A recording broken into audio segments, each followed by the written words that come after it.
ఘనమైనవి నీ కార్యములు నా ఎడల, స్థిరమైనవి నీ ఆలోచనలు నా యేసయ్యా.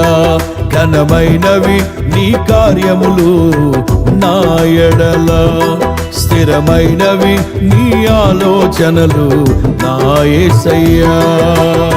కృపలను పొందుచు కృతజ్ఞత కలిగి స్తుతులర్పించెదను అన్ని వేళలా.